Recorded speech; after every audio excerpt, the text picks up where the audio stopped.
Hello, hello, hello, hello. Are we live, Hoa? Are we live and in motherfucking color? How are thou doing, conscious crew? Hey, King. Hey, just be real. I'm finally catching alive. Nigga.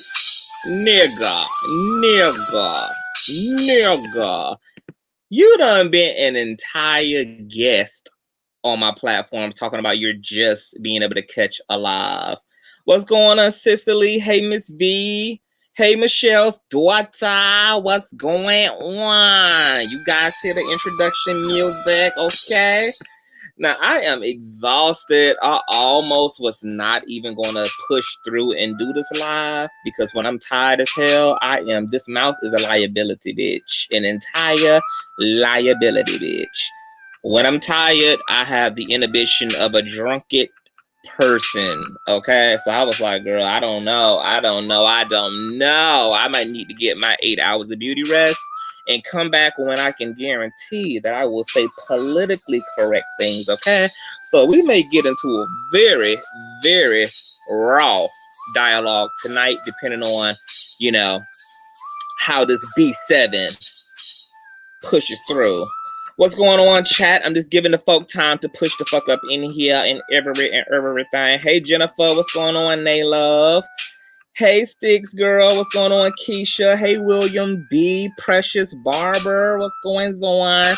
So I want you guys to thumb up this video, share out the stream. I'm going to try not to keep you guys long. I actually burnt out my StreamYard hours. I literally have 30 fucking minutes left because they give you a standard 20 hours a month for the free version. So after tonight, I'm going to go ahead and purchase me a premium package because I've been doing these 10-hour live streams, trying to get black women and black men in water and talking about transphobia, homophobia with hoteps and shit. So we've been doing all-nighters over here.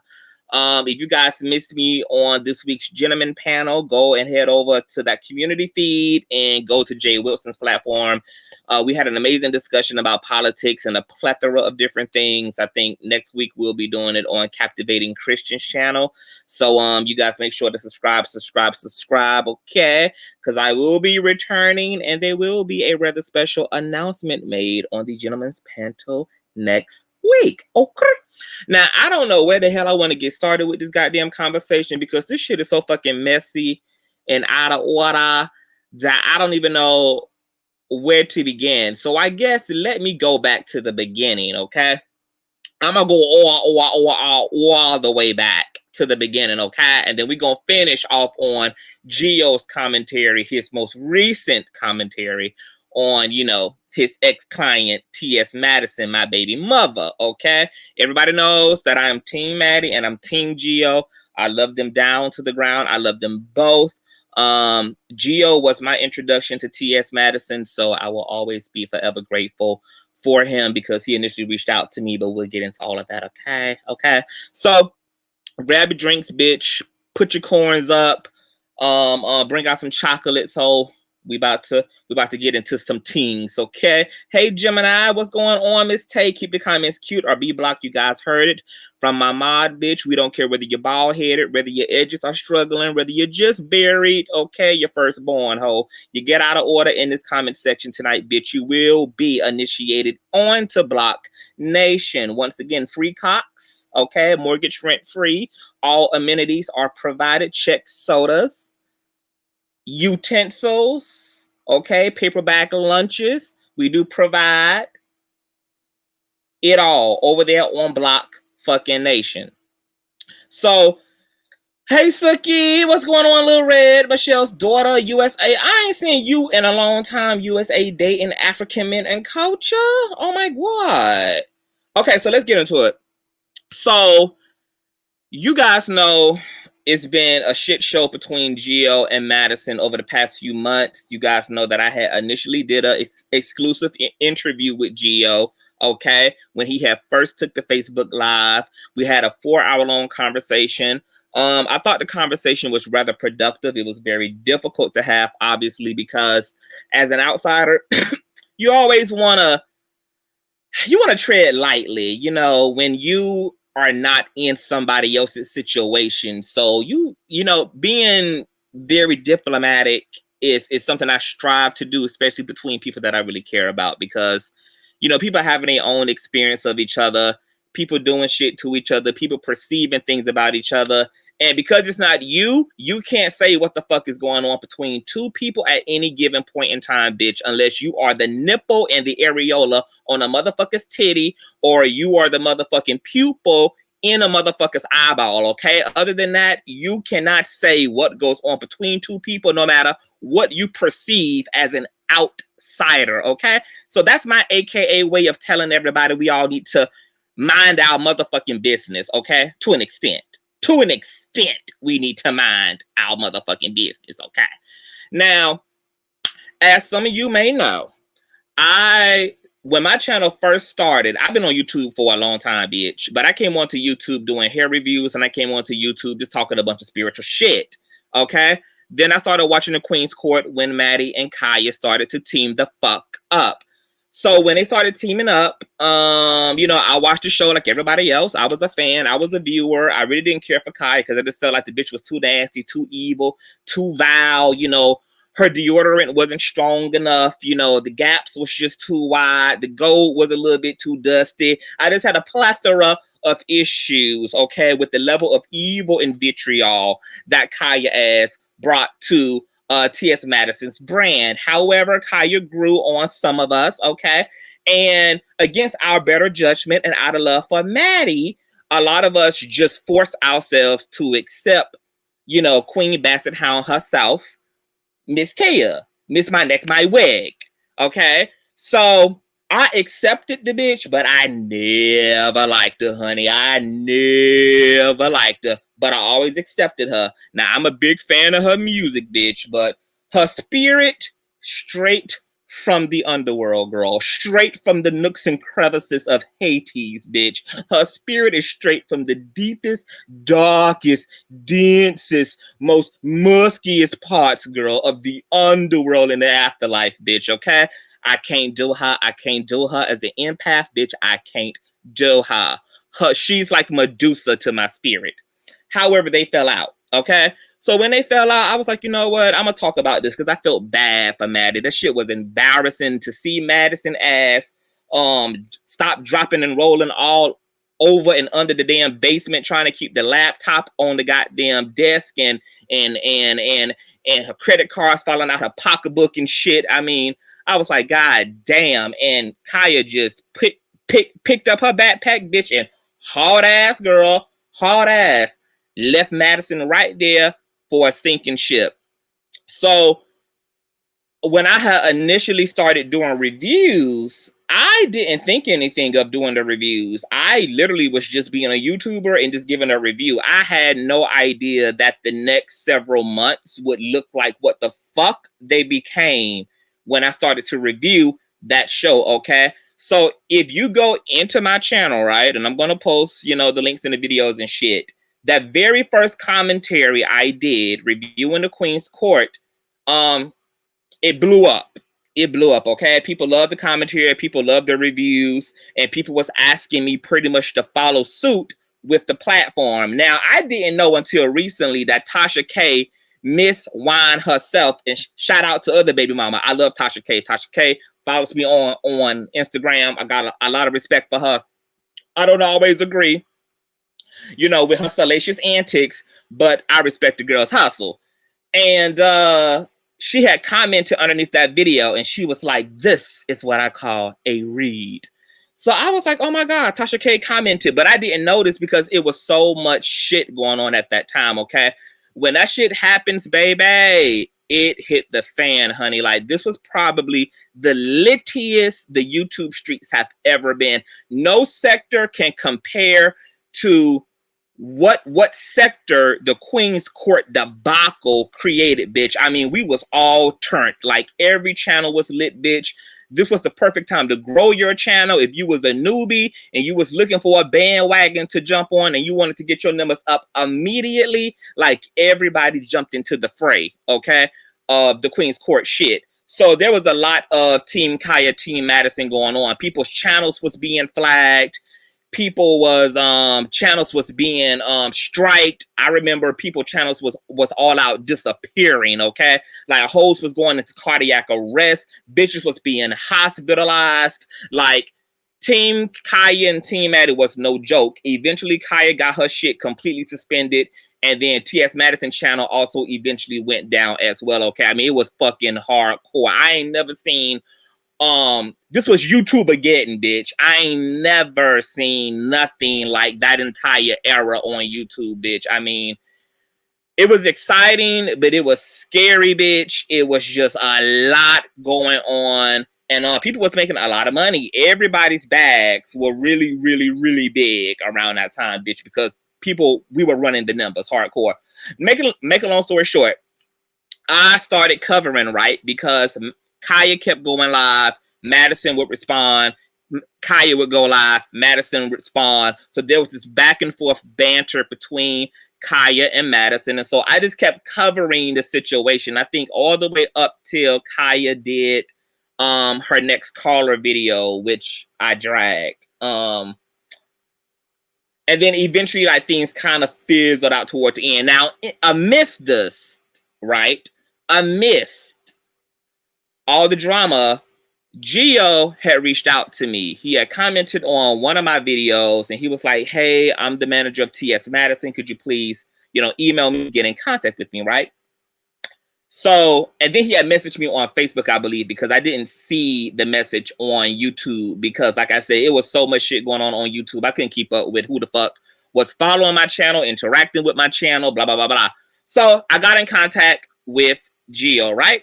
Now, me and Geo had a discussion. We had a very specific discussion. I'm not going to go into details about what that discussion was.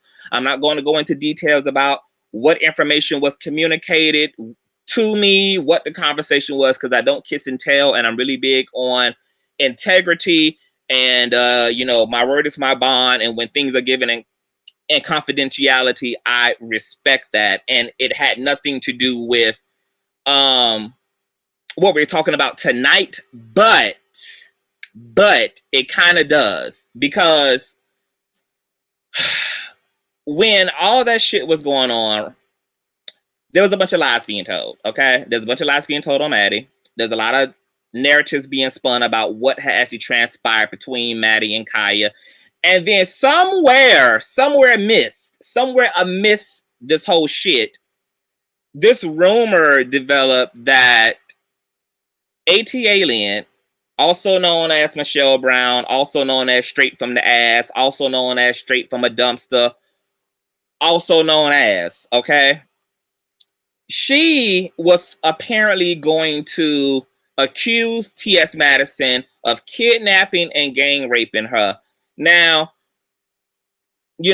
I'm not one to drag people based upon attractiveness alone, but I think even if police would have took one look at T.S. Madison and took one look at Straight from a Dumpster, that it would have been very clear to them that it would have not been possible, okay, for Madison to be a perpetrator of raping straight from the asshole, okay?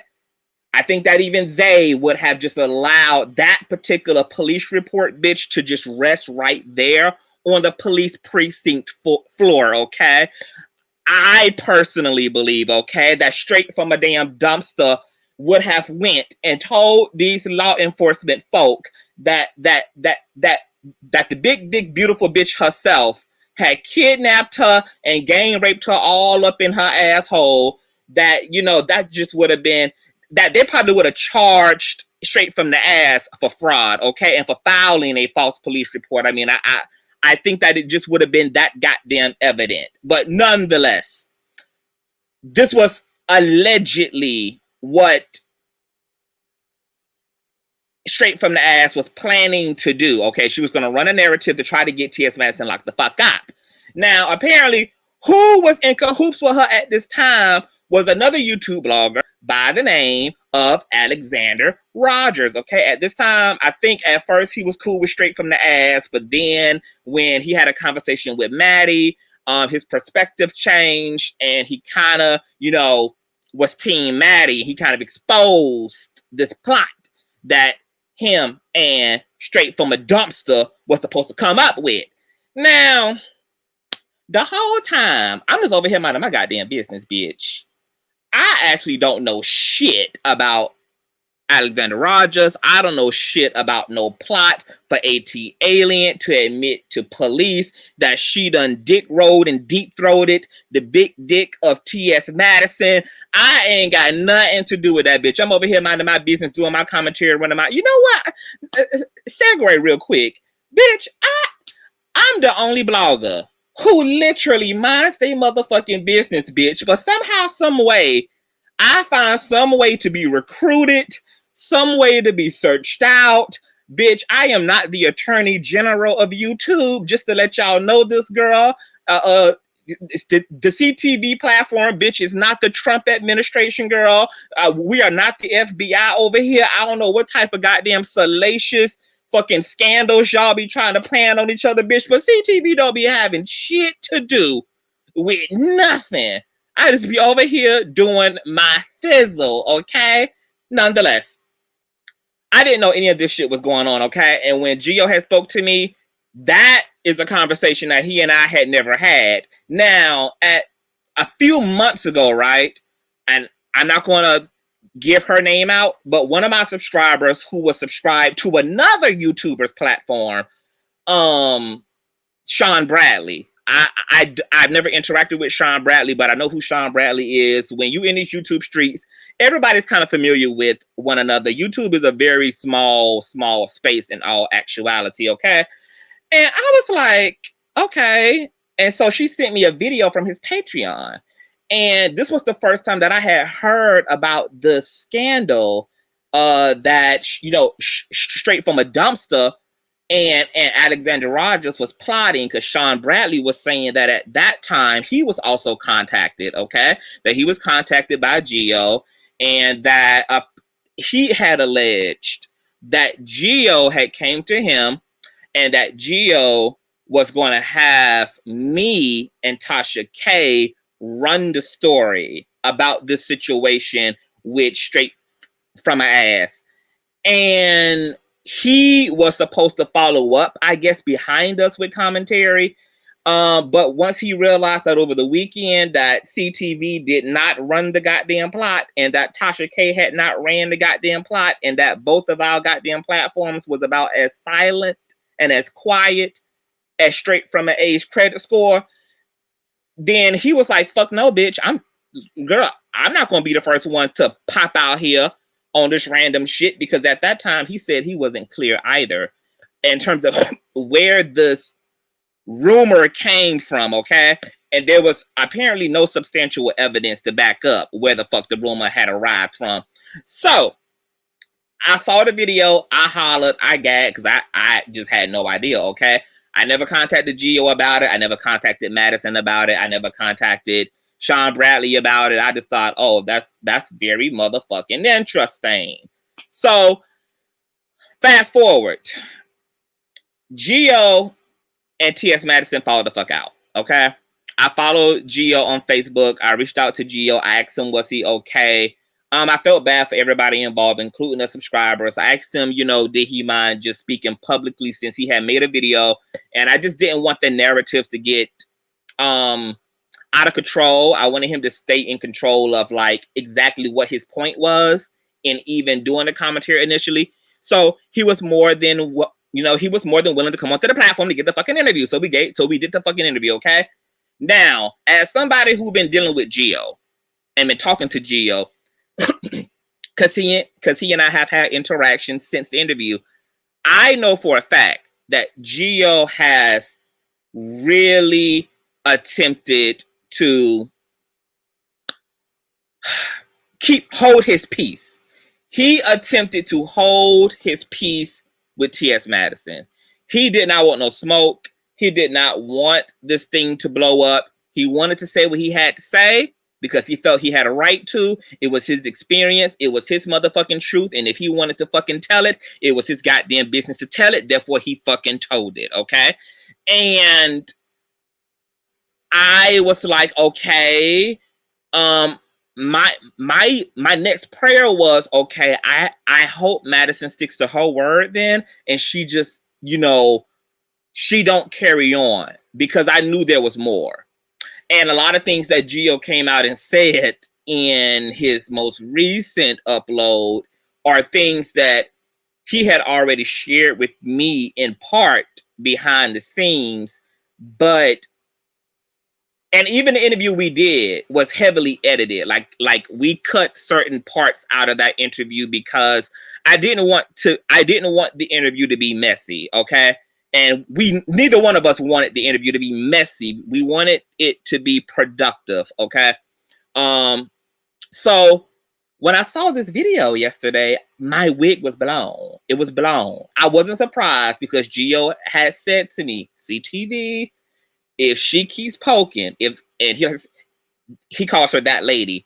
If that lady keeps poking CTV, that lady keeps poking CTV. And over the past few months, I saw where Gio was slipping, so I would call him and say, Gio, listen to my voice, boo. Don't just be calm, baby. Just don't, you know, don't just, you know, keep the bald head shaven, you know, keep the beard clean, you know, let's, you know, don't, you know, let's keep the eyes green, boo. You know, you're looking real handsome, you know, let's not just, you know, pull back, boo. Let's, you know, pump the brakes, girl. Let's get a manicure. Let's, you know, freshen our feet and our fingers, you know, let's just not, you know. So every time I felt like I saw him about to blow steam, bitch, I tried to go in there and have a behind the scenes conversation with him. Like, let's not, you know, let's just chill. So I can say that Gio has shown massive restraint, massive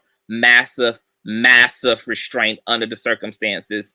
Gio's issue was, okay, if T.S. Madison is going to say, let's not fucking, like, if she's going to say we're done, she's not going to address it, and I have addressed it, and we're just going to dead it, let's just fucking dead it, okay?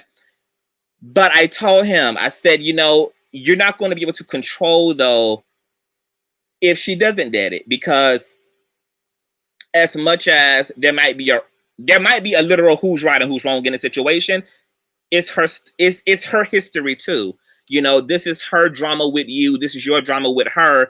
And if she chooses to talk about it, you know, like it's like you might, you know, you won't be able to keep her from speaking about it, just like she won't be able to keep you from speaking about it. But his whole thing was, if she speaks about it and I don't like what that lady says, CTV, when I see her comments and I see her in her comment section, I don't like what she says, I want to off her fucking head, okay? So I was trying to Iyanla Gio behind the scenes, you know, because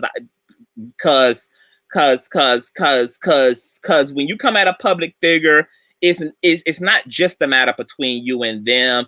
It becomes a whole big situation. All the social media gets involved. It becomes a hot motherfucking mess, okay?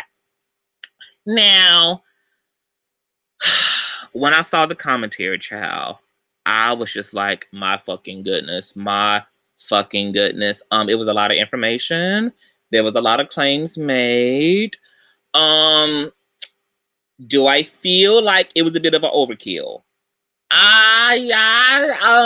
It's more than what I would have said about a friend. I'll say that. It's more than what I would have said. The way that Gio dragged Madison, that's the only type of dragging I would have did if the other person would have dragged me to the same extent. Like, if I know you personally and you come from my neck like that, I'm definitely going to return the fucking favor, you know.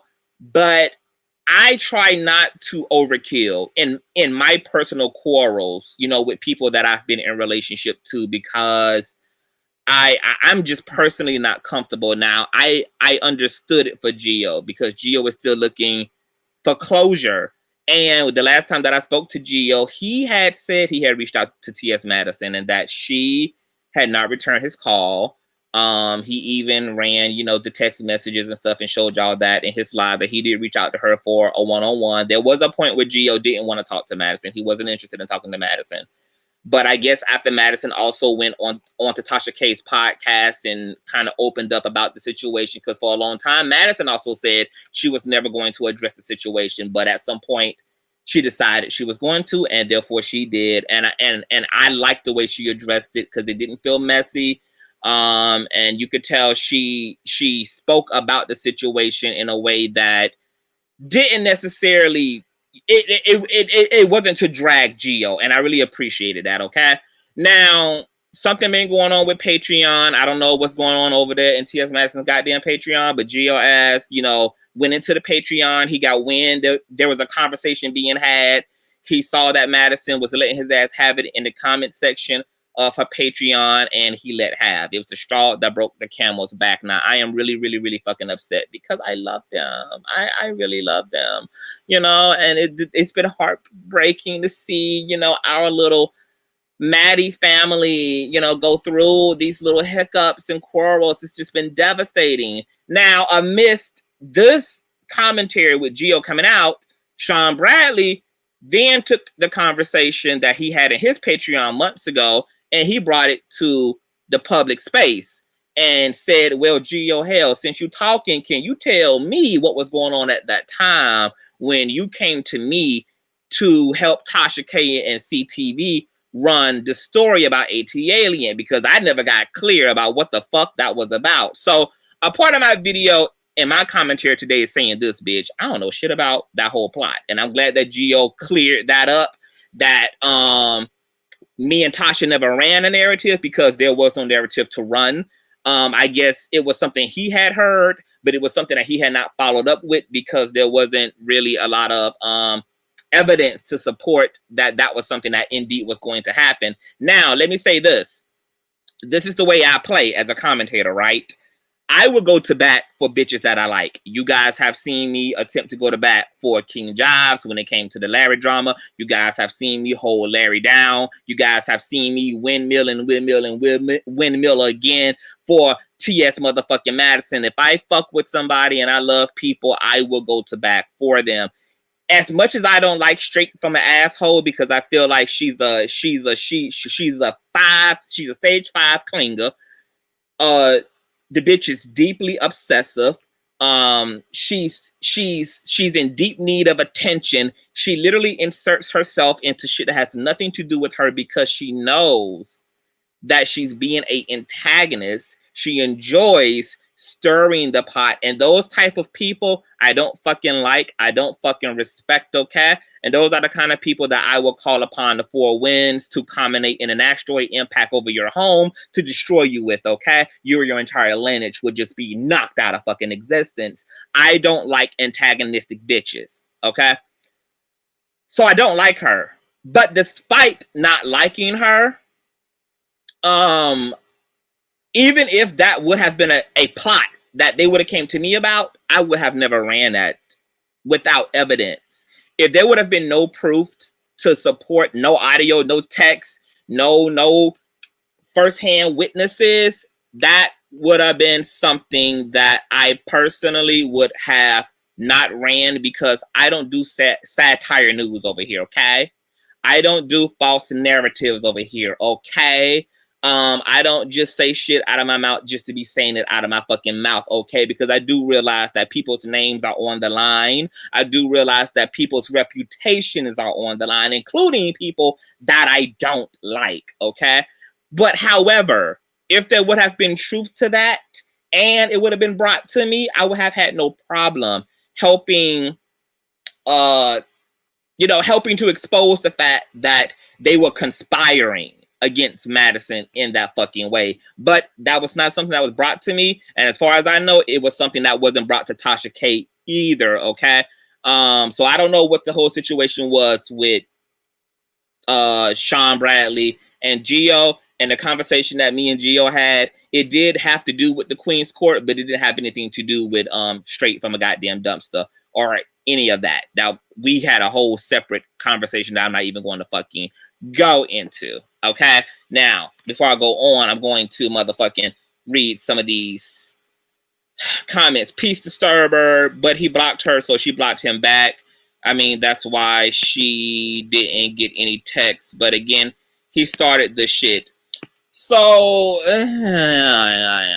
you know, Madison and Geo drama is interesting because it's that same critique that people give to Kim and Kanye. People are saying, well, Kanye West exposed something private, like the whole abortion situation when he wanted Kim to abort his daughter initially. Kim decided not to. That was something Kim wanted kept private.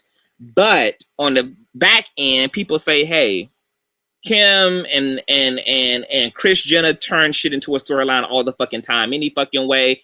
They just want to be in control of the drama, but they don't mind the fucking drama. So if Kanye West wanted to fucking speak, and he wanted to speak out of turn, and he wanted to speak without Kim and Chris's permission, so the fuck be it, because this is a family that is a public figure. They thrive off of making their lives available and open to fucking public scrutiny and critique all the fucking time. So Kanye West was, you know, in the company of his own kind. As it relates to Madison and Geo, it was a personal drama that played out on social media because Geo, I did tell Geo himself that I kind of share the same attitude as Madison. If we fall out private, don't bring it to the public domain. Once you bring it to the public domain, I'm done. I'm done with it. I'm fucking done with it because it's not necessary. But at the same time, I also understood Geo's logic and why he went public.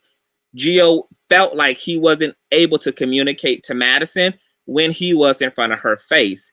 When he initially went live from his hotel, he knew that it was the only way to get her attention and that it would be the only way she would sit and listen and hear everything he had to say because she wasn't around to interrupt him. So as much as we got to see it play out, his intention was for that initial commentary to be between him and Madison. Okay.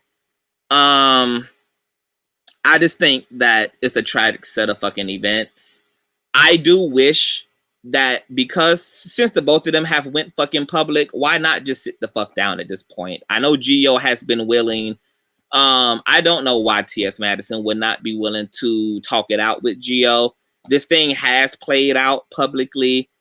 You know, a baby mama has took into Tasha K's podcast and spoke about the situation. So why not just actually sit down with each other and finally just really dig this thing up, bring closure to it. You guys never have to be friends or work together again, but just bring closure to it. I feel like they both deserve that. And I'm not gonna lie, bitch, I feel like we deserve it. I feel like as fans, I feel like as viewers, I feel like as supporters, especially with like commentators and public figures who are more in the reality TV genre, which I would consider Madison because she lives out loud. She invites us all into her life.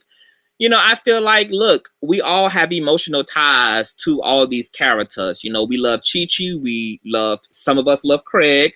You know, we love Madison. We love Mother Mary. We love Geo. You know, and this becomes something very sentimental for the followers. I feel like the public deserves answers. Okay? I do. You know, I would not say this to be the same case for people who are not public figures. You know, for everyday people who go to their homes and live in private, don't owe people shit.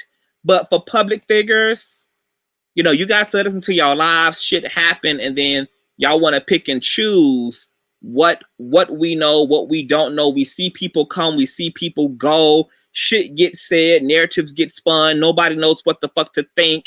Everybody's tied into both individuals are at odds.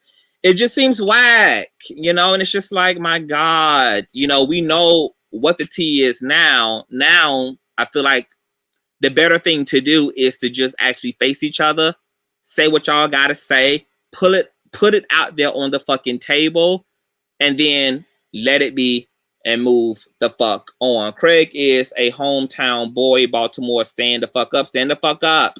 I detected shade. Jacquees, don't start. An extended family type, right? An extended family type deal. I watch Madison every day. However, he has some valid points. You know, Geo, you know, his experience of Madison is that, you know, this is a very different individual than who we get to see publicly. I can't take that away from his perception. I know that it hasn't been my perception. It hasn't been, you know, a lot of other people's perception. But if that's what he perceives her as a narcissist, as selfish, as whatever, like I said, I'm not him. I can't speak to what his perception should be. My interactions with Madison have been lovely. I have a lot of respect for her.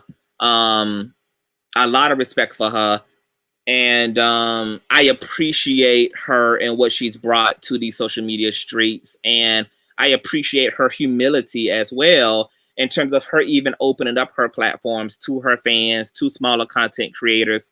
She's been very gracious and very loving in that way.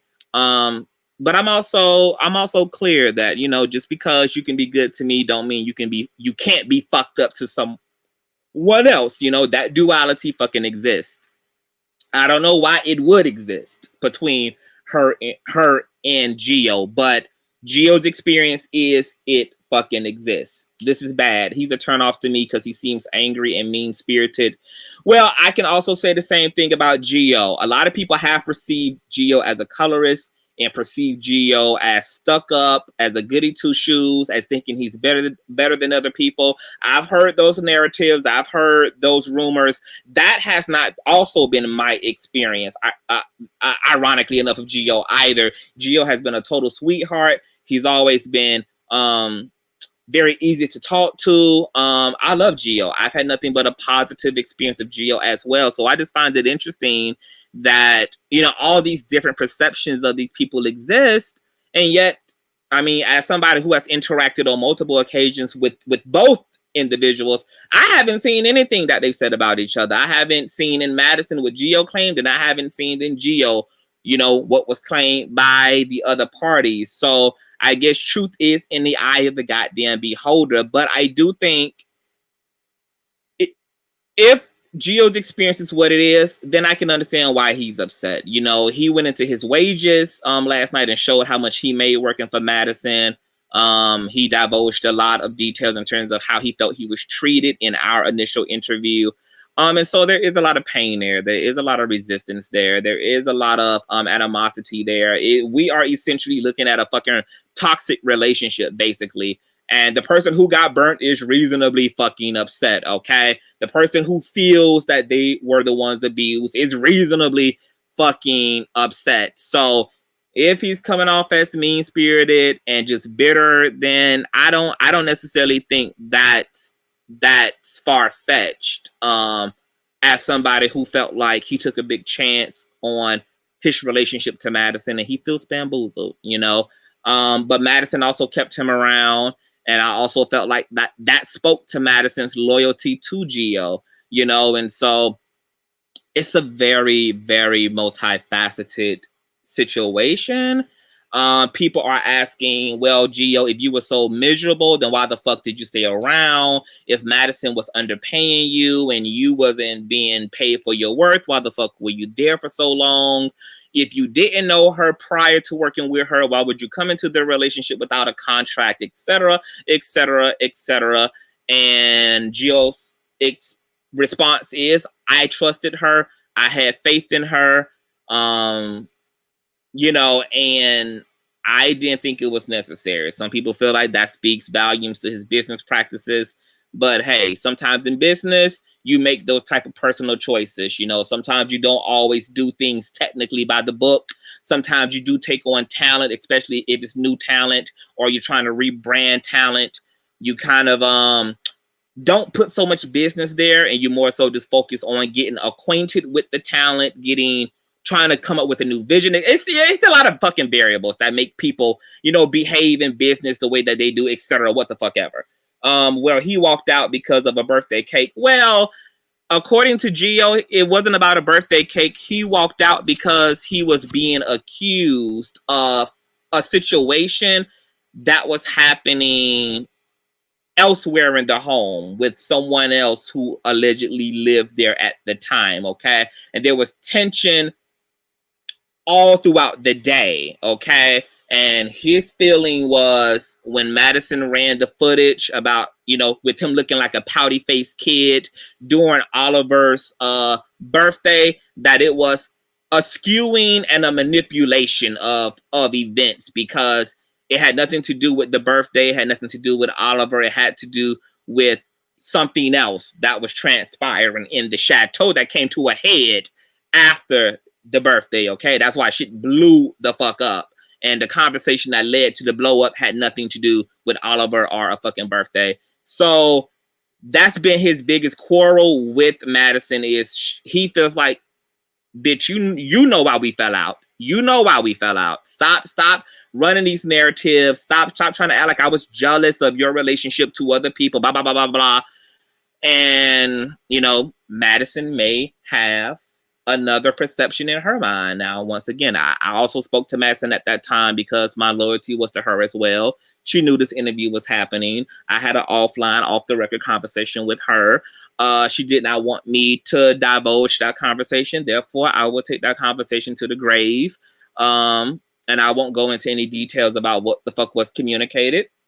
But I will say that these people definitely have two different perceptions of what the issues are between them. They don't see eye to eye. They don't agree upon who's doing what to who, and who's the villain, who's the hero, who's the peacemaker, who's the shit starter. They don't agree. It's almost as if they've been in a relationship but been in two different worlds the entire time. Both of their narratives couldn't be more day and fucking night. So right now I feel like a conversation between them, as much as I would want it to happen, it probably would be completely fucking disastrous. Completely disastrous. Would anyone want him as a manager? Well, Gio says he don't give a fuck about being a manager. He says fuck entertainment, fuck management. He was already kind of, Madison was kind of like the last tail end of his involvement in the industry, which is why he said he didn't mind going out with a bang. He didn't mind you know, going about things the way he went about them, because he wasn't looking to continue a career in management, and he has not managed since T.S. Madison. He has went into business for himself. He sells a bunch of things. He has his own website. You know, he's doing his own thing. So he's not looking to further his career in entertainment. The thing is, he can say he only got paid whatever, but what about his room and board? What about his everyday living? How did he eat all them years? Well, according to Gio, he had businesses. He was hustling. He said, you know, he was making up the difference for what he wasn't being paid by Madison by fucking, you know, having several other side businesses, you know, to compensate for the lack of budget. So, you know, he was hustling. He was hustling his ass down to the ground. But I do understand what people are saying. Like, you stayed, you accepted the wage. And so can you really make that a point of contention now, especially after being there for so long? No. You know, you stayed there. At some point when you realized that there was a real manager to client relationship, that's when contracts should have came into play.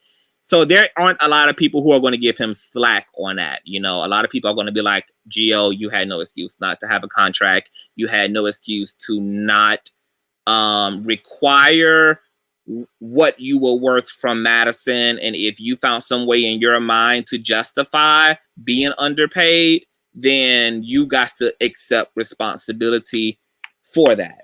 You know, so I can understand, child. He didn't say that at first, though. Well, you know, he's been saying it of recent. He definitely said it in our interview, and I think in his commentary the other night, he also said it as well. Shanta. So how was he managing when he didn't manage his own bread, heart, and mind? Hey, he was in the thick of it. She Diaries. He is lying. He didn't say that a couple of months ago when he left and went to the hotel. Well, when he went and left to the hotel, I don't think that Gio had a particular direction. You know, I don't think it wasn't planned. that first initial Facebook Live was literally spontaneous. He was literally just being present in his emotions, in his rage, in his disappointment, in his hurt. So that commentary wasn't planned out. That commentary wasn't, you know, he didn't, it wasn't pre-planned. You know, that was a literally in the moment thing. So there was obviously probably going to be a lot of information that was left out of his initial commentary because it was off the cuff. It was raw and it was completely off the cuff. Gio managed other people before her. Deanna, the coach of the Dancing Dolls, was one person, if I'm not mistaken. Yeah, he also managed another guy. I think he was like a model and something or whatever. He's had a plethora of clientele, you know. But after being in the industry, he's come to the conclusion that this ain't his swag. This ain't his swag. He good on it. And you know, he's went into other entrepreneurial areas. They had become more like family than anything. He said that he put that out about the money because people were saying that he was balling out on Maddie's money when he wasn't, which he honestly didn't even have shit to prove. It's like, you know, I don't even understand how people even came to that fucking conclusion. Like, clearly he was working for fucking Madison. So even if he was fucking balling, it was his money to earn. And if he was able to live well and lavish off of money he was earning, then, I mean, so the fuck be it. You don't change family as much or as regularly as you do a regular customer. That's why I said they were like family. Yeah, they were like family. I really hate that it got in this bad. Absolutely. I feel like some of the people around her is feeding and telling him information. Well, he did go into something very interesting, okay? He talked about that situation about how somebody ran to Armand and had already knew that there had been this big ass blowout in the house that Gio had left to go to a hotel, and that had already made social media streets before he even did his commentary. That was very strange. He also talked about another instance where some information leaked out, and it sounded like he was insinuating that the common denominator was, you know, Big Dick Scott from Pornhub, Big Dick Dread Scott, you know, trans man having sex Scott, you know, that Scott, you know, big, long, 10, hard, stiff, veiny inches of black cock Scott, you know, that cock. Am I turning myself on right now? I just maybe. Let's change the subject, okay? But that Scott was apparently might have been a little snakish. And when I was reading the comment section underneath Madison, under Gio's video, for some reason people were calling Scott a snake. And so I don't know where Scott picked up this reputation from, but because I have not been keeping up with the ins and outs. You know, I don't be in the shit like that. I pay attention to what's going on, but I don't pay attention to what's going on. So I be missing a hell of a lot of shit out here. But apparently Scott don't sit too well with certain people who really support Madison. I don't know what has happened that have, you know, that's led to that, but that would be very, you know, fascinating. Hey, Rare Treasure, how are you? Maddie, I don't understand how he expected Maddie to reach out to him after he blocked her, as he said on his first 2 lives. Makes no sense that he is mad for her to not reaching out to him. So what's interesting enough is that Madison actually was calling Gio as Gio was leaving from her home to his hotel. So she did reach out. Gio believes that the only reason why she kept calling him was because she wanted to continue to fuss and fight, not that she cared, okay? I told Gio, but we don't know that to be true. You know, could it have been possible that Madison was calling? She was calling. She was calling to maybe repair things, tell you to come back, tell you to pull over, because apparently Gio had really left in a fit and a rage, and some people at the house was really concerned for his safety, that he might get on the road and crash because he was literally that angry. But he, you know, he believed that Madison was not calling because she cared and that she wanted to fix anything, and that she also kept calling even after he had initially went live, but he did not answer, and he did indeed block her ass because he thought that she was only calling to cuss his ass out because he went live. Because you got to understand, in Gio's mind, Maddie is a narcissist. In his mind, the only reason she's doing anything is to take control of what's going on, or to berate and beat down on him. That there's no reconciliation. She's not reaching out, blah, blah, blah, to love me, to fix nothing. And, you know, his understanding is that she don't give a damn. What I can say about Madison is that I didn't hear anything like that from her, even when I spoke to Madison offline.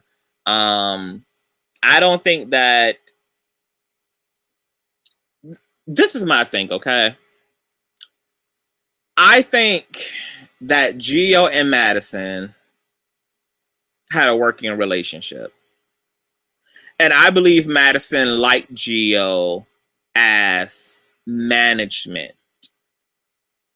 I don't think they organically gelled as personal friends.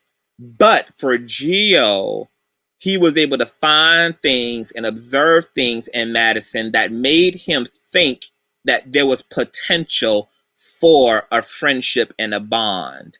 And at some point in working with her, he allowed some of his guard to go down to give the potential for friendship and opportunity to develop. And because Madison wasn't able to connect with Gio in that way, it created friction that eventually led to breakdown. And so there were moments where Gio expected and wanted Madison to show up as a friend, in which she did not, aka when Gio's birthday would come around. Okay? And apparently she wouldn't necessarily put on a show, or she wouldn't necessarily, you know, show him love or acknowledge him. Or if she did, it was like the most basic, you know, happy birthday, you know, and that was kind of it. So when people started feeling like Gio was jealous of Oliver because we got to see Madison celebrating Oliver in this way and putting on this celebration for him, people said, well, there it is. Gio is just fucking jealous. And Gio says he wasn't jealous, but I'm going to go and say this. I don't think, even if Gio would have been jealous, I think that would have been natural to feel.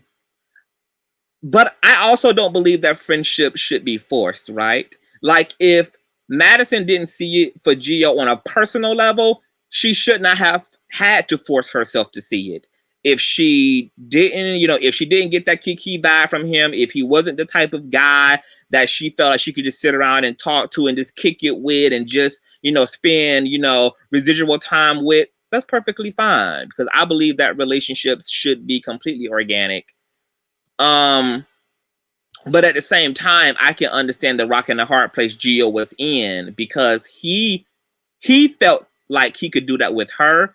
And when he saw that it was more natural for her to be that way, maybe with other people around them, I can understand. Like I have enough fucking empathy to fucking be able to say, oh, you know, I mean, I can understand his struggle. I can understand why he would feel away.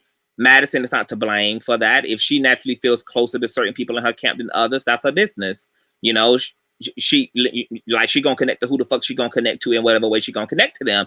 Every relationship is different, unfortunately. And yes, somebody's going to get hurt when somebody wants something different than what's being offered. Okay, it's natural. But I don't feel like there was a right and wrong in that. I just think that that was just unfortunate for them. Right. That's like coworkers. I can work with all of them, but not get close at all. And she diaries, there may be some coworkers you do gel with, some coworkers you will talk to in the break room, some coworkers you will, you know, treat to lunch. And it might be some of them other bald-headed ass bitches you don't see, you know, the good a day for.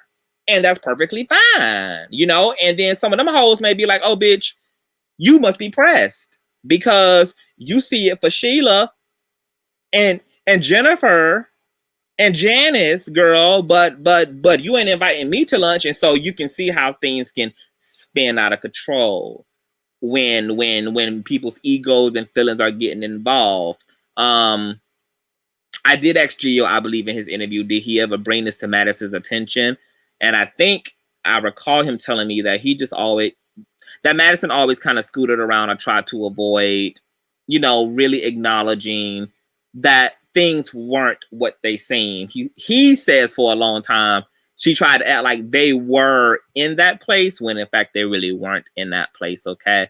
And I'm thinking that the way that Madison is set up, it just might have been possible for her to have told him that, not because she was leading Gio along or that she was, you know, lying to him. I think that maybe somewhere in her, she was trying to connect with him and just couldn't, but she never wanted to admit until she could admit that it wasn't like that, until she felt like she really gave herself time with Gio to see if they could be on that level. And maybe, you know, after that time expired is when she finally had the nerve, you know, or the courage, or felt comfortable saying, hey, I don't see it for you like that, you know, but we do have a great working relationship, and I'm fine with that. I'm fine with that. You know, I'm fine with you with you just being manager. We don't need to be brother and sister. We don't need to be Bonnie and Clyde. You know, we can have a working relationship. I'm Batman, you Robin. I'm Superman, you Lois Lane. Like that's fine. They used to go to the movies and everything. They used to vlog together. Gio said he was always at the house with Madison. He said he was in a room and they would always leave him. So he may have had his own place, but he was there. Yes, he said he never lived with Madison. He always had his own place. And there might have been at certain points when work was picking up where he was spending a lot of time in Madison's home, but that he was never any official residence at Madison's home. He never lived with her. He never had to pay bills. He was not a roommate. But there were times at different aspects in his relationship to her where he had to be around longer, you know, than usual. And because he lived in Indiana and not in Atlanta, it was just more economically feasible, and it made a lot more sense time-wise to just fucking stay around for a week or two, etc., you know, to complete whatever, and then the whole ass. Hey, sipping socialites. Good evening, conscious. Hey, seems like he was in love. I won't say he's in love, but he does admit he loved her. He loved her. He loved her deeply. I think she loves him deeply. I think it's just two different loves, and probably a lot of growing up that needs to happen between them both. And so between when you're living with people, y'all, and you like when you're in relationships to people, whether that's friendships or romantic ships or whatever, you got to realize you watching people grow. Like, you want to be around to see all their mistakes. They're going to make a lot of mistakes with you. You're going to make a lot of mistakes with them. And that can wear and tear on a fucking relationship when you have to watch each other figure it out and y'all are being each other's crash dummy, you know? So there has to be a lot of forgiveness and a lot of compassion that gets extended to each other when you are pursuing life together, whether that's as friends, as lovers, etc. You know, people aren't perfect. You walk into people's lives at a time where they may be more immature than mature. They may be more unhinged than grounded. They may be more of a mess at this point. And so sometimes growth has to happen. People don't come wrapped up in a bow. People don't come already packaged and grown up and evolved.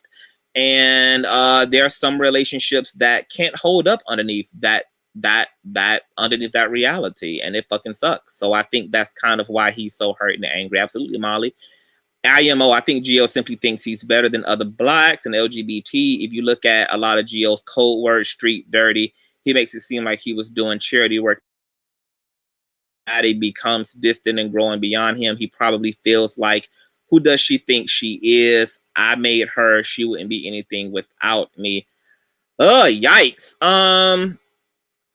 I can say that I've never heard Gio take full credit for Madison's success. To me, when he's spoken to me, he's always been very clear that Madison is the one with the it factor. He even admitted that in the interview, that she has the it factor. His role was to help to cultivate that and to nurture that.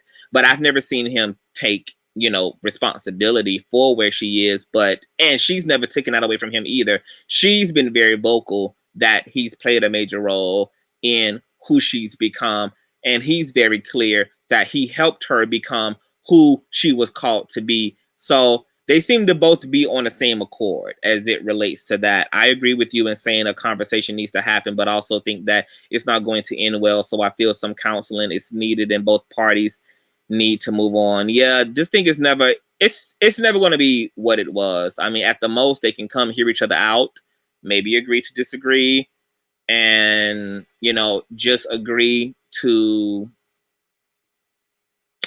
part in peace. That's probably as best as it's going to get. Gio is coming from a hurt place. I can't discredit his feelings, but he went about it the wrong way. You know, yeah, I mean, it's, you know, it's a subjective thing. Did Gio do the right thing? I don't think it helped. I'll say that. I don't think there's a right or wrong way when you're hurt and when you feel unheard. Sometimes you feel like you have to cry out to the mountaintop. Sometimes you feel like you have to grab the microphone and make sure that this is echoed down every hallway when you feel that silenced and you feel like people are discounting you and dismissing you, you know, to that extreme. And the way that he parted the chateau, the way that it was described, it was very clear that Gio was at his personal breaking point. And when people are at that point, people do what's truly in the best interest of their mental health.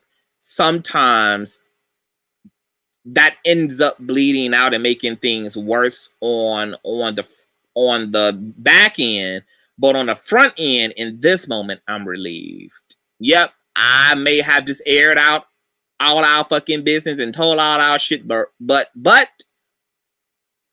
my sanity is stabilized, and so sometimes people can only reach for that because that's all they have as emotional relief.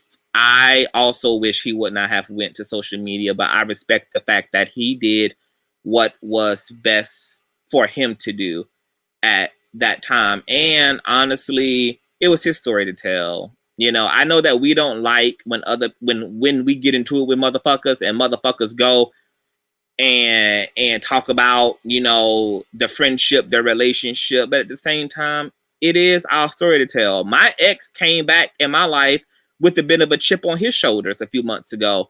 You know, like he was angry that last year when I broke up with him and I started a narcissistic series, he was angry that I was sharing my experience of him with the world, that I was using my story as a testimony piece, you know, for other people to recognize narcissism and narcissistic abuse. Okay. Now, what I did, now this was me, you know, even though he didn't deserve to be protected. I should have put his ass on t-shirts. I should have had his name in titles. I should have did that because I had every right to be as angry as I needed to be if that's what the fuck I was going to feel. But out of respect still for him, even though I was done and he was trash to me and he was a demon, I said to myself, I'm going to tell my story, but I'm going to protect his identity. So even though I shared our experience with the public, I shared what I went through in the relationship, I also did not share any personal information about him. I never shared a picture. I never shared his name. You couldn't have picked him out in a Million Man March. There was nothing in my commentary that identified him as him. Okay, that was my compromise. I'm going to tell my truth, but at the most, I'll just protect your identity as I do so. Some people choose not to do that. Some people, when they write that tell-all book, bitch, they're not going to write no code names. They're going to write your name in the tell-all book. When some people go to tell their fucking truth, they ain't going to conceal your identity. Let me tell you something else. Another prime example. There was a situation that happened in my family where my auntie, one of my aunts, stole a checkbook from my grandmother. Okay, my grandmother when everything hit the fan and my grandma found out that her checkbook was missing and blah, blah, blah, my grandmother decided to open up to some of her daughters about what my auntie had did. When that particular aunt who had stole from my grandmother found out that other people in the family knew what she had did, this bitch got angry at my grandmother. She got angry at my grandmother. Now, I can understand why you would not want, you know, her to share that with anybody, because obviously it completely shames your ass. But at the same time, bitch, you did it to her. And if she want to say you stole, you did A, B, C, D, E, F, and G, bitch, it's her story to fucking tell.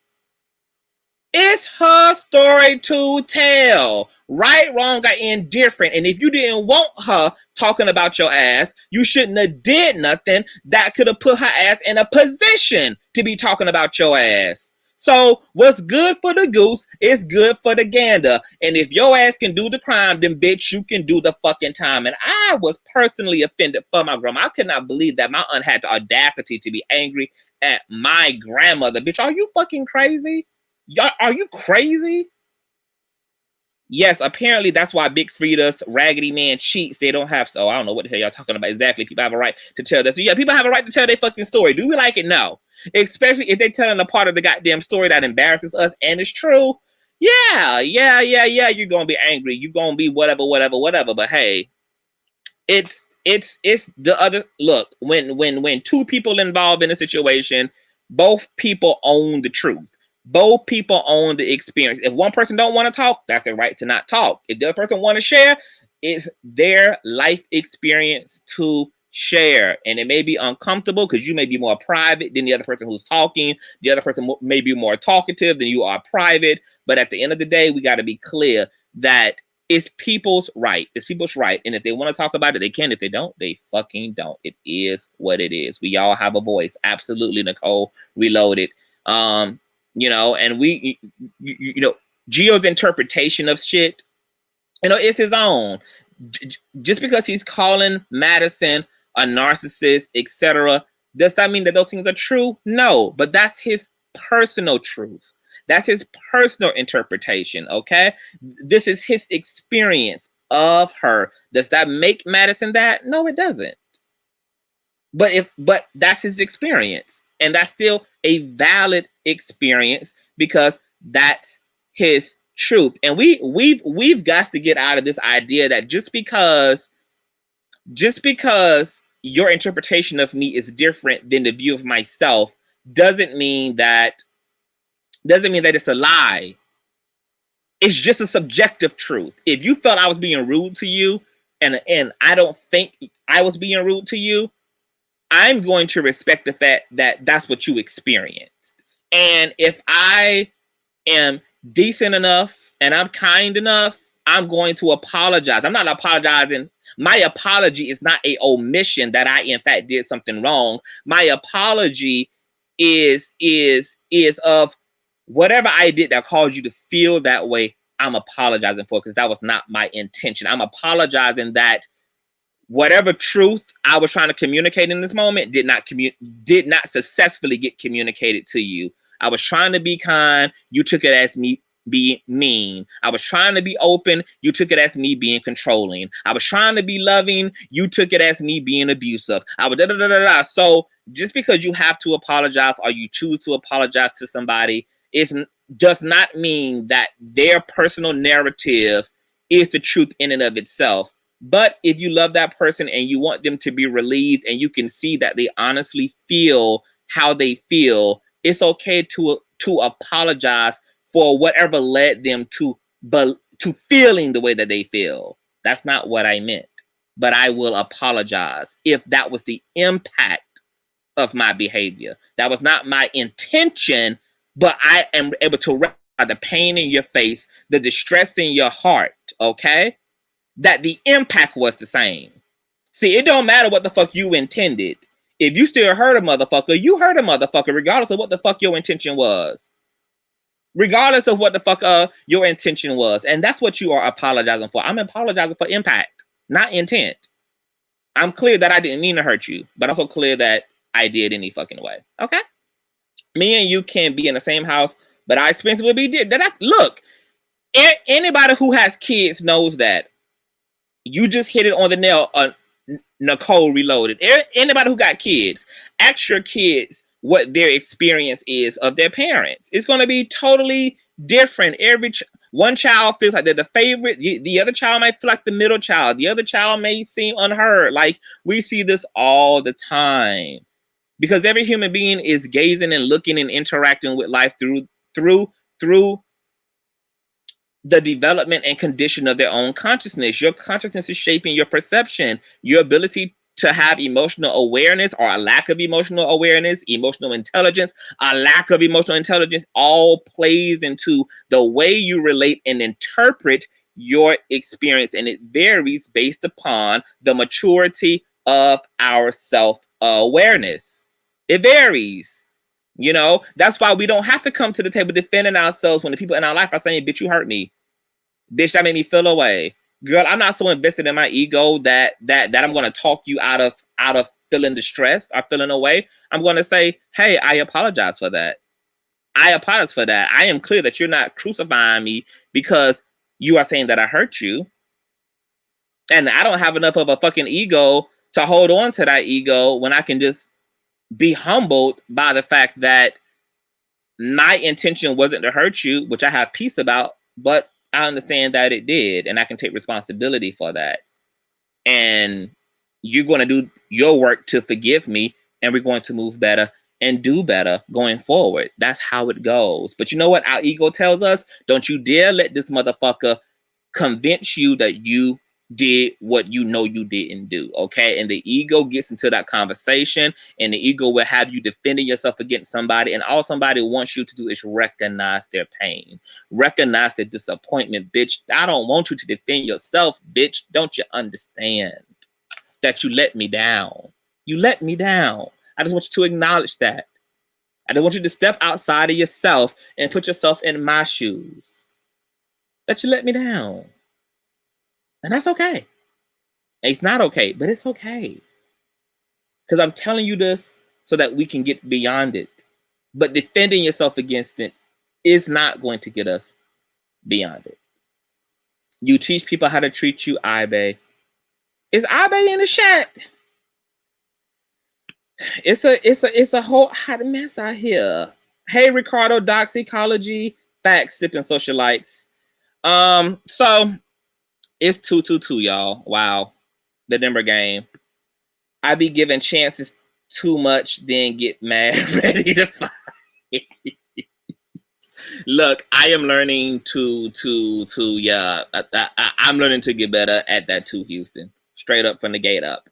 I can't and don't see how Maddie remodeling her home and going live sent subliminal messages to him. Boy, bye. He reaching badly. Yeah, you know, Gio was being petty in certain parts. You know, he was making unnecessary points, just throwing digs. It happens when people are upset. You know, it just is what it is. You know, they both have thrown shots at each other at this point. Apparently, Maddie was dragging Gio ass in the Patreon. So, you know, Gio was like, let's have, girl. If that's what it is, let have. Thank you, Molly. Patricia, apparently she dogs him in her Patreon. Yeah. That apparently, because he showed the Patreon, apparently she was going off in the comment sections and she was like sicking the Maddie mob on him and whomever else. It was a lot going on. So yeah, there was a lot, y'all. I was just quoting Ibe. I feel Gio is reaching to the wrong people. Yeah, I mean, you know, it's a shit show. I did call him today. I didn't get an answer. So hopefully, you know, I hear back from him and I hope he's okay. I don't want them. I just don't want them. I don't want them going through what they're going through with each other, but it's going to play out how the fuck it's going to play out. I just hope that nothing more happens and that they just take the opportunity to fucking talk to each other, because to me, I think that Maddie misses Gio. And I think when she takes her digs at Gio, it's just her way of like getting his attention. You know how when somebody is too proud to admit that they miss somebody, so they kind of act out.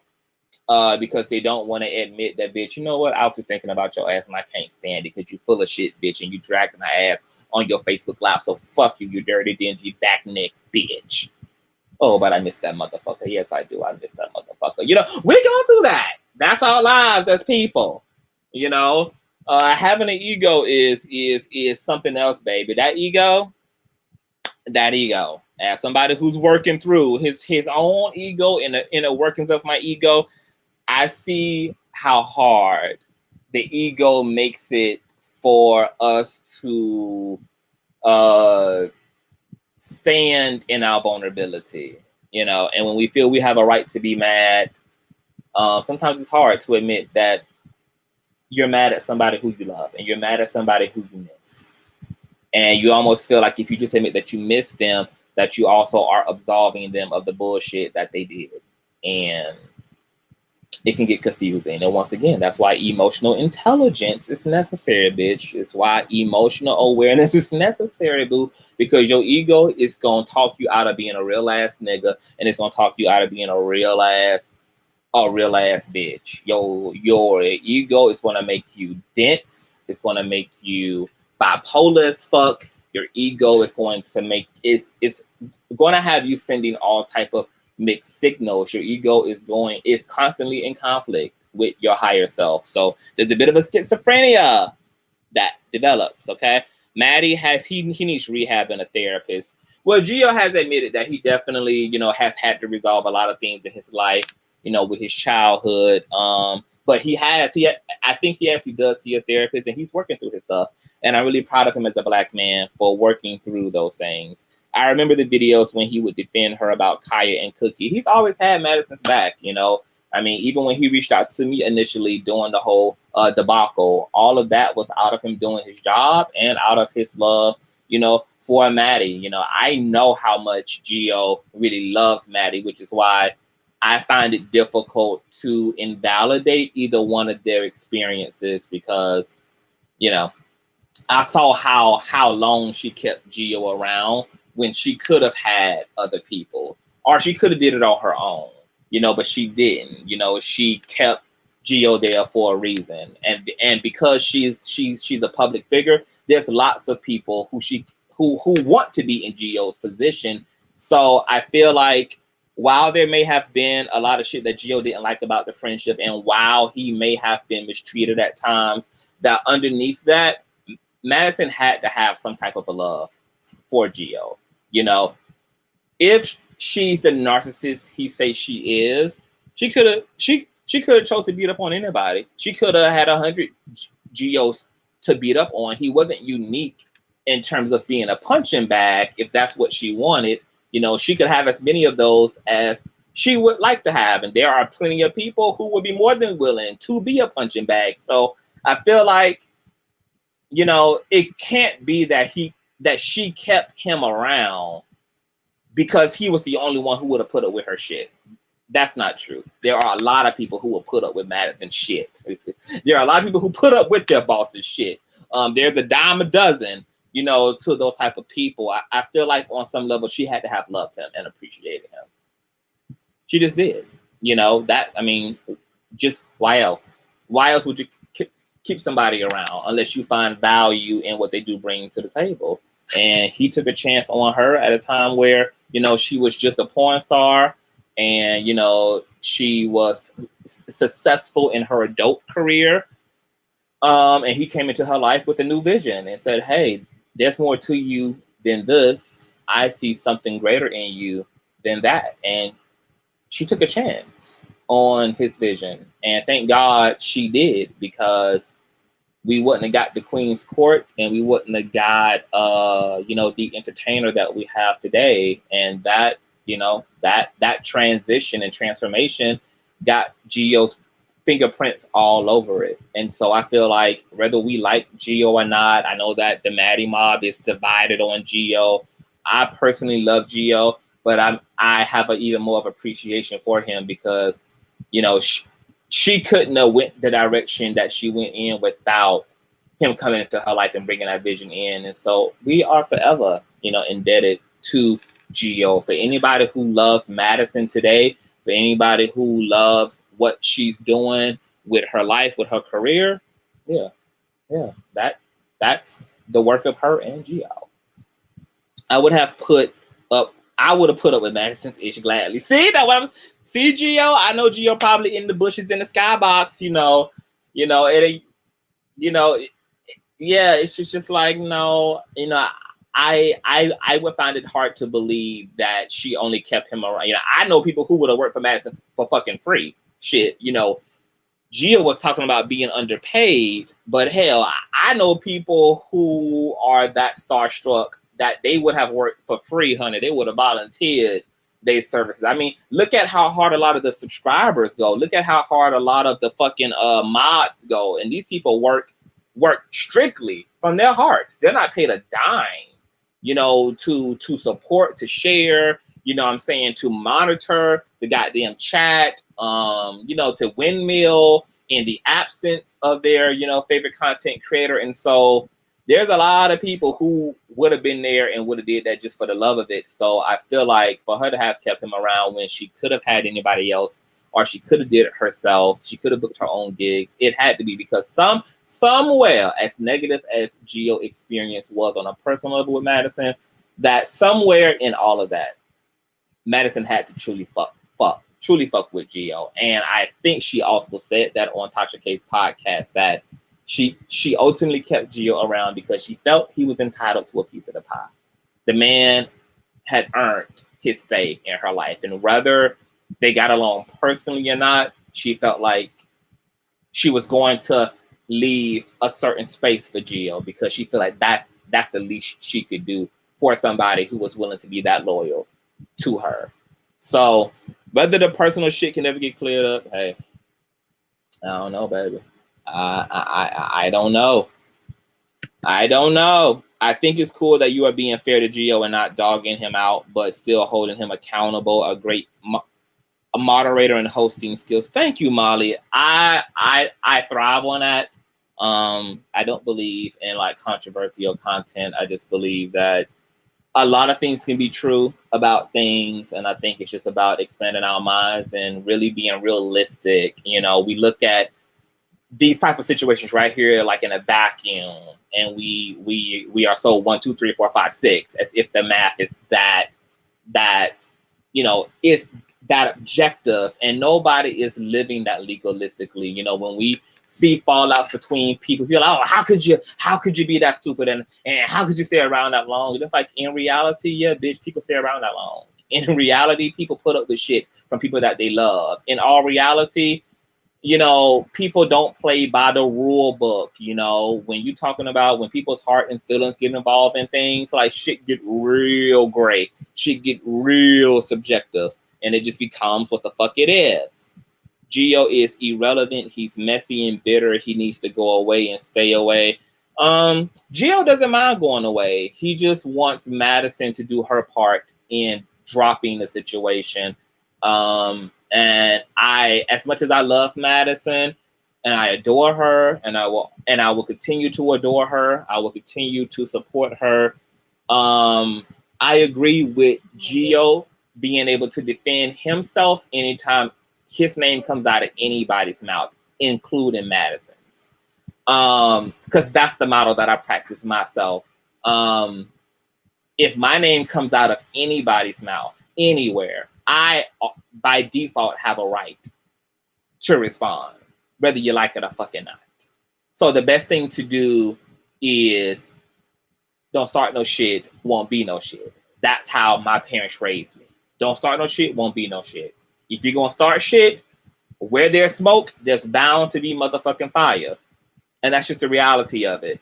So I was disheartened when, for whatever reason, that conversation was happening in Madison's Patreon. And when Gio chose to respond back, hey, you can't piss somebody off and tell them how mad not to fucking be. It's something that could have been avoided, but it's Madison's right to talk. It's also her right to talk. If she wanna throw dick, she can. She's grown. She knows what the consequences are. She knows that if she says anything, that there's a chance that there may be a response. And that's what all of us. Anytime we go to speak on anybody, there's a chance that there may be a response. And I also agree with Sean Bradley when he said that a lot of people called him a clout chaser because he chose to ask Gio about something that was discussed between him and Gio because it was his question to fucking ask. It was his name that came up. He was the one who was sought out. And if he had a motherfucking question to ask, then he had a goddamn question to ask. You know, how the fuck is he the clout chaser? And when people's names come up, yeah, people can either not respond or respond. You know, it's fair game, though. Situation was dropped. He brought it back up. Child, we ain't heard his name in months. But that was his point, is that if you go to the main platform, I guess you're not. But if you go to that Patreon, if you go to Madison's Patreon, that's where his name is. So that would be a false narrative, Shayla, that his name is being spoken about in a negative way in Madison's Patreon. All thick, madam, I know I have been guilty of that. I think you can take people for granted sometimes, especially when you have a lot of yes people around you. Absolutely. She doesn't speak his name. According to Gio in the Patreon, she does. Exactly, Radiance. Let me roll up here before I get off this shit. I think Maddie missed Gio. I think so too. Do you think sometimes people can be taken for granted? Sometimes you get used to someone always being there. Oh, absolutely. We probably all have been in that situation where you are around so long that you kind of become like furniture to people. And sometimes people can develop an expectation that makes them really comfortable. And because they get comfortable thinking that you're always around, you consistently around, sometimes, yeah, people can get lazy and people can start falling off in the relationship or the friendship because you're so consistent. And so sometimes, yeah, that can happen. People get taken advantage of all the time. And it's unfortunate. I would have put up with Madison's shit gladly. I'm a member of Madison's Patreon and Gio was lying. Okay, let's hear this. I'm a member of Madison's Patreon and Gio is lying. There's been no digs or conversations about him since February. He's receiving info from folks that's starting mess. Now he is the one stalking. Okay. So are you saying, Patricia, that the post he saw was an older post in Madison's Patreon and not a recent one? I do know that Gio held something up to the screen as it relates to a conversation that was happening in her comment section. I don't believe he clarified how recent it was. He kind of just showed it. I'm not sure if he saw the date on it or if he was just kind of guided to it by somebody else who was letting him know and he just, responded. It's a messy situation. But see, that's why I just encourage them both just talk. At this point, just fucking talk. Like just talk. Both people have spoken to everybody at this point but one another. Gio has spoken to me. Madison has spoken to Tasha K. Just speak to each other. I mean, just bury the hatchet. Speak. I believe Gio. I haven't seen the Patreon. I'm in nobody's Patreon but my own. I feel people were unhappy if their relationship and sabotage their relationship in both of their ears. Yeah. The Patreon is what she's talking about. He never said Maddie. He never said Maddie has HIV. The point he was trying to make is that Madison always thought that Gio was telling her business. Okay, yeah, I have not heard of HIV narrative. I'm going to stay away from that. He was talking about someone made a comment to one of her Beyond the Bench videos that is not on Patreon. Okay, well, he was holding up a Patreon. He said he literally got a subscription into Madison's Patreon. He paid his $5 because he said the lady needs it and he didn't mind giving, her the $5.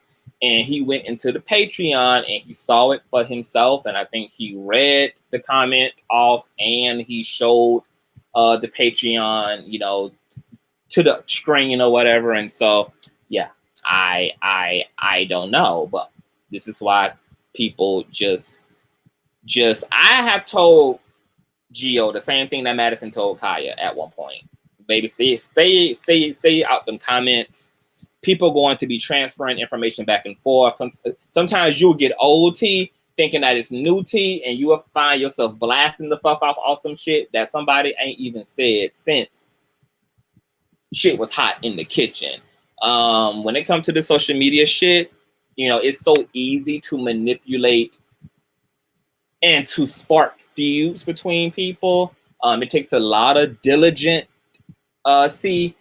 and yeah, you can't fall for the okie dokie, and you can't take anybody's word for it. There have been people who I trusted to bring me back information, and I know they were well-meaning, but because they listened to it with their own bias, they brought it to me in a way that wasn't completely true to what was actually communicated when I went and listened to it for myself. So I would encourage everybody out here in these social media streets, I don't care how much you trust your camp and your team, always for your own sake, listen for yourself. Listen and look for yourself. Don't just take anybody's word for anything. Look and listen for yourself, so that when you do get dragged because you responded to some shit that was not really relevant, that you can at least say that, hey, you know, I saw it for myself, I misinterpreted shit, blah blah blah blah, you know, but go look. Or that so it can be said, bitch, I didn't take nobody's word for it, ho. I saw it for myself, I read it for myself, and I heard it for myself, bitch. Then I pulled out my tarot cards and I discerned it for myself, bitch. Then I opened up my Bible, bitch, and the Holy Ghost confirmed that I saw and I heard what the fuck I heard, bitch. And therefore, I'm getting off in your asshole because I had several filters of confirmation, bitch, to make sure that you were deserving of this motherfucking verbal ass whipping that I'm lounging off on, okay? So you always, especially, bitch, when you know you got a thick ass mouth, especially when you know, bitch, your verbal game is nuts, okay? You know that mouth is a deadly fucking weapon, and is a weapon of mass destruction, girl. Don't just be annihilating the whole goddamn communities, because you know that mouth would do it. To whom much is given, much is required, ho. You know, hold that mouth accountable, bitch. That's why I have to go look for my goddamn self, ho, because I'm like, bitch, I'm gonna hurt feelings, bitch. I'm gonna hurt feelings. And if I'm gonna hurt feelings, let me at least have the facts, because I know we about to get gutter, okay? I'm about to go gutter. But at least I can sleep better at night knowing that I went gutter on the facts. So listen for yourself, please, okay? Are there any questions? Thank you guys for the thumbs up. We've been here for 1 trillion motherfucking hours already. But yeah, there was no rumor. Well, there was a rumor that Atlien was supposed to have gotten kidnapped and raped by Madison. I never heard of that shit until somebody sent me Sean Bradley's Patreon months ago. And then I heard it recently when Sean Bradley spoke about it on his platform again. Geo did address it on his YouTube channel and say that, yeah, there was nothing to that. Tasha K and Ctv never ran it because there was nothing to run. So my name was clear. I just wanted to speak to that. And yeah, there was a lot going on. There was a lot of scandalous shit that was going on during that time. But most of the scandal and the fraud shit was coming from like Team Khia. They really were doing the fucking most, and they were doing anything and everything to retaliate against Madison under a lot of false pretenses, you know, a lot of it. Cynthia, exactly, but let the people pay the $5 to see. Okay, Shayla Orlean. Okay, well, I'm going to get the fuck up out of here, you guys. Thank you, guys. There's 214 of you motherfuckers in the chat. Thank you for coming through. Subscribe to the goddamn channel, okay? There will be more to come. I have a lot of things that we have to get into over the next few fucking weeks. I need you guys to send some prayers up for me. I have to go to court in about 2 weeks, and I am looking forward to getting this shit fucking over with. I'm also excited because, yeah, we about to push the weight on some shit, and we about to press the gas. We about to press the motherfucking gas on some asses, okay? So keep your fingers crossed, you know. Pray to your devil, to your God, whomever it is, that's your higher power, bitch. I just need all the power at this goddamn point. I want you guys to have a good night, and I will see you all later, okay?